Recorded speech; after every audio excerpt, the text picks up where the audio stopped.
Хүн төрлөختний түүх бол агуу хүмүүсийн түүх юм. Алдартнуудын намтар болон үзүүлж байна.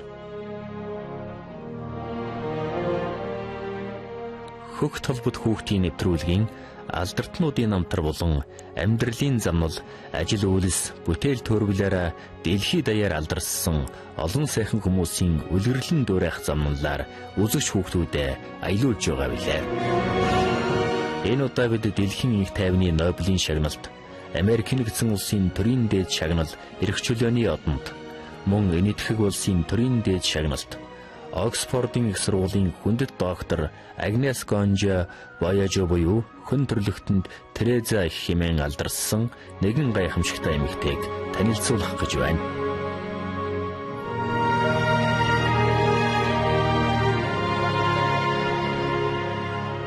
Нүдэ нээгээд хайрын нэрэл дутагдсан нэгнийг олж харахыг хүсэж байна. Чихээ нээгээд бусдыг сонсож ойлгож мэдрэхийг хүсэж байна. Зүрх сэтгэлээ нээгээд инээмсэглэл халуун дулааныг бусдад бэлгэлж хамгийн гол нь хайр халамжийг амсуулахыг хүсэж байна гэсэн алдарт үгийг хэлсэн Тереза их хэний ч тоохоо болсон өнчин ядуусыг хүн төрлөختний анхаарлын төвд дахин оруулж өргөн асарсан ачтан билээ. 12 наснаас 87 насыг хүртэл 70 гаруй жилийн турш үгээгүй хоосон өнчин ядуусын төлөө бүх амьдралаа зориулсан Тереза их өөрийн жижигхэн гараар 700 мянган хүнийг холлож байсан гэдэг. Хийлд гудас бороноос хамгаалах шүхрнээс өөр хөрөнгөгүй байсан гэгддэг энэ гэлмаагийн өмнө дэлхийн том орнуудын төрийн тэргүүнүүд, урлаг спортын алдартнууд, соён гэгэрүүлэгчид, Далай лам, Ромын пап, Диана Гунж, Рональд Рейган мэхийн ёсолж байсан юм.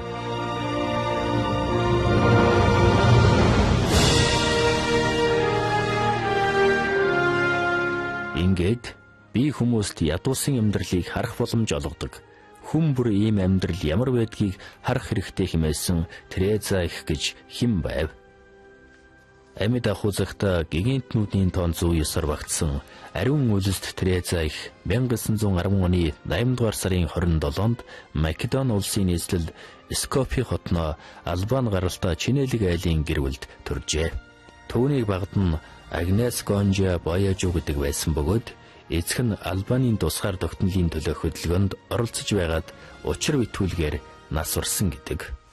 Агнес айлын баг охин ба жирийн охтын адил Чинэлэг сайхан амьдрал туулж болох байсан ч бүр байгаасаа бусдад туслахыг эрхэмд боддог ер усын хүсэл мөрөөдөлтөй байсан юм. Тэрээр 12 настайдаа сүмд сууж эрдэм номын мөрхөөсөн нүдэн дулаахан боловсралтай охин байсан гэдэг. Улмаар бусдын төлөө амьдрах нь хамгийн агуу үлс хэмээн итгэсэн 18 настай Агнес охин Ирландын сумыг зорьсон байдаг. Тэнд байхдаа өгөөмөр нэнжин сэтгэлээрээ зартаа Францын гэлмаагийн Тереза нэрийг өөртөө авч энэтхэг явахыг хүсч эхэлсэн байна. Агнес Дублин хотноо ерөнхий боловсролын мэдлэг эзэмшээд 1931 онд 20 наснда энэтхэгийн Даржаалан хийдэд багшлахаар иржээ. Тэрээр 20 гаруй жилийн турш Гигэ Мариагийн нэрмжид Октийн сургуульд газар зүй, түүхийн багш захирлаар ажиллав.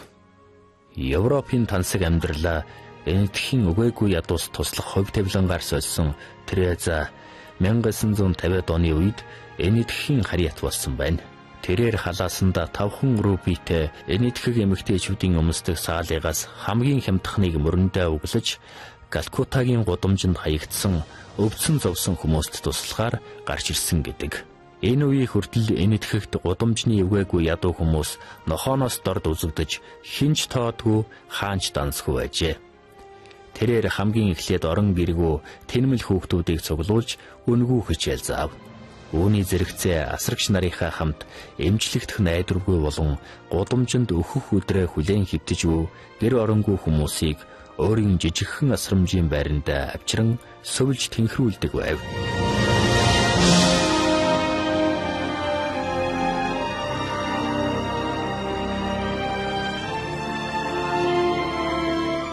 Энэтхэгийн нэгэн эмнэлгийн үүдэнд халдварт өвчний улмаас яр шархандаа баригдан хүн ойртохын аргагүй болсон ядуу эмэгтэйг Тереза огтхон сэжиглэлгүй элгэндээ тэрвэрч угааж цэвэрлэж аимшигт өвчнийхэн зовлон шаналлыг насан эцэс болтол нь хуваалцсан гэдэг.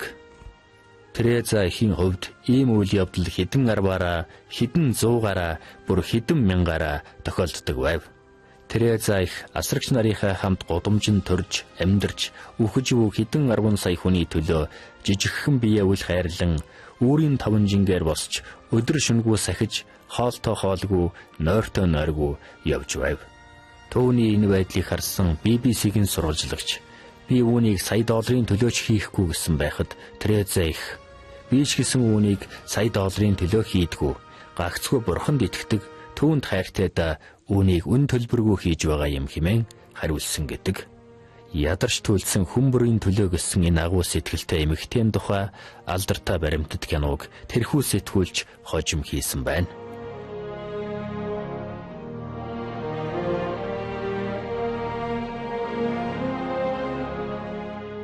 Төрөлх нутгаа орхин дэлхийн хамгийн их ядуус амьдардаг энэтхэх оронд ирж энэ улсын иргэнэн болон хэдэн сая ядуучуудыг өргөн асарсан Тереза их дэлхийн түүхэнд доохоор өвжилсэн хүмүүст зориулсан анхны эмнэлгийг нээж байлаа.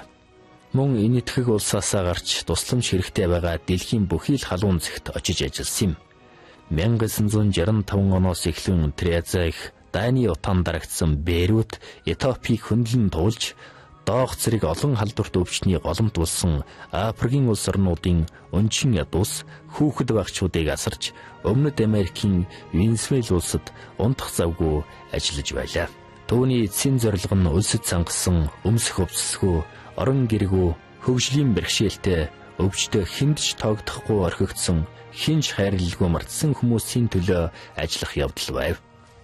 Тереза эхийн энэхүү алхмууд нэр алдар нь дэлхийд даяар маш хурдан түгэж, сайн улсын зам мөрн сая хүнийг үрээлэн босгосон гэдэг. Анх 13хан асрагчтай эхлүүлж байсан түүний асрамжийн газар нэгүүлсхэн одон нэртэй буйны байгууллага болон өргөжж, дэлхийн 134 оронд 700 гаруй салбараа нээсэн асар хүчтэй нэгдэл болсон байна.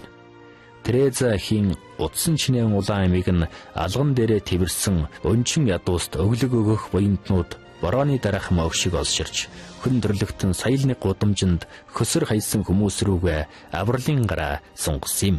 Тереза эхийн гэгэн цагаан үлсийн давлгаа шашин шүтлэг улс орны хил хязгаарыг даван гарч хүн төрлөختнийг ядарсан зүдэрсэндээ туслаж хайрлан инэрхнүүдийг нээсэн билээ.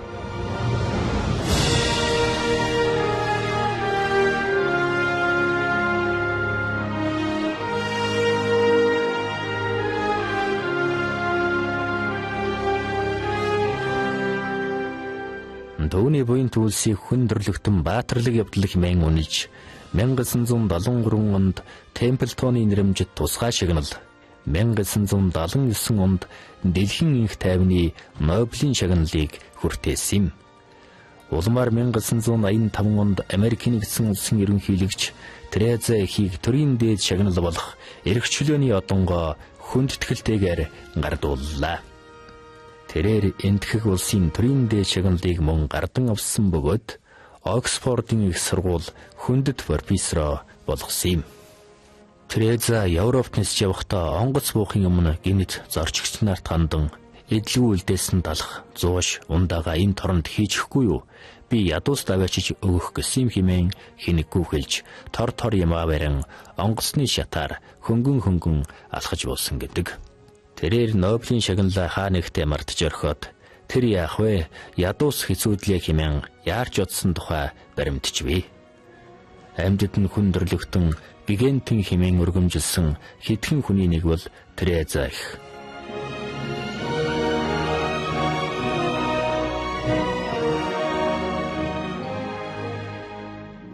Энэ эмэгтэй 90 шахсан наснда ч ядуусыг холлож байсан бөгөөд өндөр боловсралтай асар их ном уншдаг, гайхалтай уран зэцэн үгтэй, хошин шог яриатай, хизээж гутардгүй өөдрөг нэгэн байсан юм. Та бурхны илчилгээ мэддэггүй гэсэн сэтгүүлчийн асуултанд бурхан сүр жавхлангаа өчүүхэн зүйлээр дамжин харуулахыг хүссэн юм байлгүй дээ хэмээхэд сэтгүүлч. Та өчүүхэн зүйл гэж юу хэмээн дахин лавлахад тийм ээ эргэлзэхгүй байж болно гэж хэлжээ. Мөн тэрээр хэдий ядууч үр хөндлөлтийг хатуу сэргүүцэж өсвөр насндаа ээж болдог олон ядуу охидын эрх ашгийг хатуу хамгаалж байв. Их хүн үрээ хөнөөвөл хорвоо ертөнцид хөнөөж мөхөх өөр зүйл үлдэн гэж юу? Төрөөгүй хүүхэд гэдэг ядуу хүнээс илүү хөөрхийлэлтэй амьтан. Өсвөр насны охидоо хамгаалцгаая, буруу алхам хийлгэхгүй бай хэмээн асар хүчтэй ярьж тэмцэж байлаа.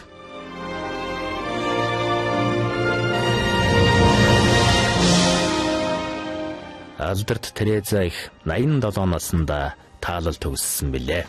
Хамгийн хүнд өвчин туссан, хамгийн бохир заван, халдварт өвчнөтэй хүмүүсийг элгэндээ тэрвэрч хооллож ундалж байсан энэ агуу химэгтэй тэднээс огтхонч сэжиглж байгаагүй бөгөөд урт насалж нэр төртэй сайхан амьдралыг туулсан юм. Тереза их бол хүн төрлөختнийг соён гэгэрүүлэгч, агуйх гэгэнтэн гайхамшигтай баялаг намтартай хүмүүн билээ.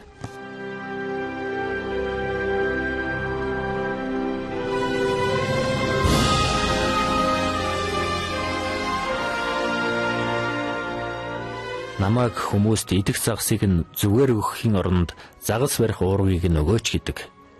Тэр хүмүүст би энэ хүмүүс чинь уурга барих нь бүхэл хөл дээрээч зогсож чадахгүй байна.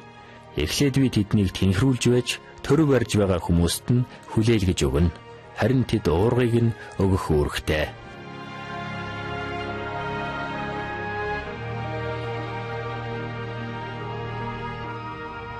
Олон хүн бэлтэй байх тусмаа ядуу байдаг шүү дээ.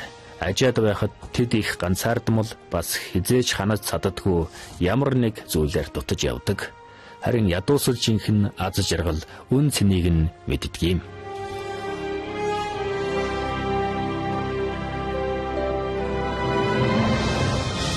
Намайг хятадд очиход нэг албаны хүн коммунист хүнийг та юу гэж боддгвэ гэхэд нь би бурхны хүү гэлээ.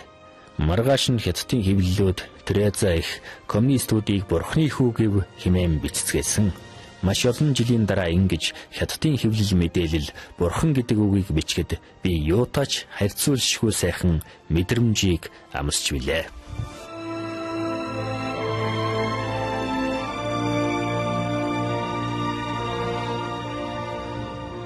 Хүн төрлөختний түүх бол агуу хүмүүсийн түүх юм.